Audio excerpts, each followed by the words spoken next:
Kubu Roy Suryo CS menyayangkan langkah Polda Metro Jaya yang melimpahkan berkas perkara ijazah Jokowi dengan tersangka Roy Suryo, Rismon Sianipar, dan Dr. Tifa ke Kejaksaan. Pasalnya pemeriksaan saksi dan ahli yang meringankan kubu Roy Suryo CS belum dilakukan. Oh iya, sudah kami limpahkan untuk 3 tersangka yang sebelumnya.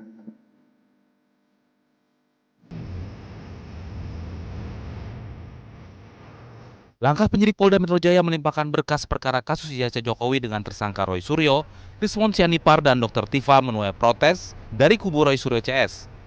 Mereka menyesalkan langkah sepihak tersebut dilakukan sebelum hak-hak para tersangka dipenuhi, yakni memeriksa saksi dan ahli yang meringankan. Sama sekali tidak layak disebut kami merekayasa. Kuasa hukum Roy Suryo CS Abdul Ghafur Sangaji menganggap tak adil tiba-tiba penyidik melimpahkan berkas perkara ke Kejaksaan. Padahal menurut Ghafur, sudah ada kesepakatan dengan Polda untuk memeriksa saksi dan ahli meringankan. Tidak hanya itu, permintaan untuk uji laboratorium forensik independen juga belum dipenuhi. Ketika kita gelar perkara khusus di Polda Metro Jaya, kan ada kesepakatan yang dilakukan oleh tim kuasa hukum para tersangka dengan Polda Metro Jaya, yaitu Polda Metro Jaya akan memberikan prioritas kepada permohonan saksi meringankan dan ahli menguntungkan yang kami ajukan, dan itu sudah kami ajukan secara resmi kepada Polda Metro Jaya. Tetapi kemudian tidak pernah dikeluarkan jadwal untuk pemanggilan, untuk dimintai keterangan atau untuk diperiksa. Tetapi setelah dilakukan manuver hukum oleh Bang Egy Sujana dan kemudian Damai Hari Lubis, tiba-tiba penyidik malah secara sepihak sudah mengirimkan berkas perkara tanpa pernah memeriksa alat bukti dari saksi meringankan dan ahli menguntungkan yang kami ajukan gitu. Ini kan tidak sesuai dengan amanat daripada Undang-Undang Nomor 20 Tahun 2005. Karena memang Di sisi lain, kuasa hukum Jokowi Rifai Kusumanegara menyatakan kliennya Jokowi masih membuka pintu maaf dan peluang restoratif justice untuk menyelesaikan perkara ijazah. Diketahui sudah ada 2 tersangka klaster pertama, yakni Egy Sujana dan Damai Hari Lubis yang telah menempuh jalur damai tersebut.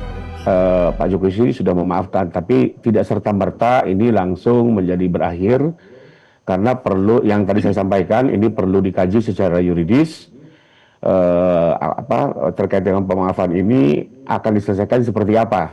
Karena memang sekarang ada 3 pilihan ya, apakah dengan restoratif justice dengan kemungkinan langsung berhenti di tingkat penyidikan, atau juga tetap RG di penuntutan atau pengadilan, bisa juga dengan plea bergain ataupun saksi mahkota. Jadi ini sendiri masih perlu dibahas di antara para penegak hukum terkait ya, karena kita juga jangan sampai salah prosedur dalam menyelesaikan. Tapi intinya memang kami mendapat amanah dari Pak Jokowi untuk mempertimbangkan adanya pemaafan ini terkait dengan kemungkinan hukum yang bisa dimungkinkan.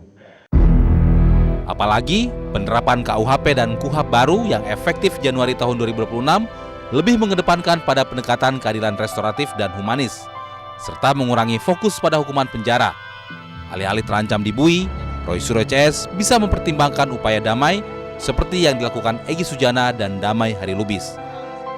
Tim Liputan Metro TV. Ayo maju, maju, ayo maju. Sorry ya. Maaf. Kami meyakini ya, kalau modalnya cuma itu doang, itu nggak mungkin bisa dikatakan berkasnya lengkap atau P21. Ya mungkin ini sekedar baru P18, P19 mungkin sekedar untuk penelitian, penelaahan, kalau memang tidak cukup dibalikin lagi, atau jangan-jangan dihentikan proses penyidikannya karena ternyata tidak relevan misalnya kan. Tetapi intinya adalah ya kalau misalnya sampai ke persidangan ya kita harus siap memperjuangkan kebenaran dan keadilan ini, karena kami menganggap bahwa RRT itu benar, RRT itu menjalankan atau menggunakan hak konstitusional dia untuk berbicara baik secara lisan maupun tulisan, dan bahkan dia betul berpartisipasi dalam Jelajahi cara baru mendapatkan informasi. Download Metro TV Extend sekarang.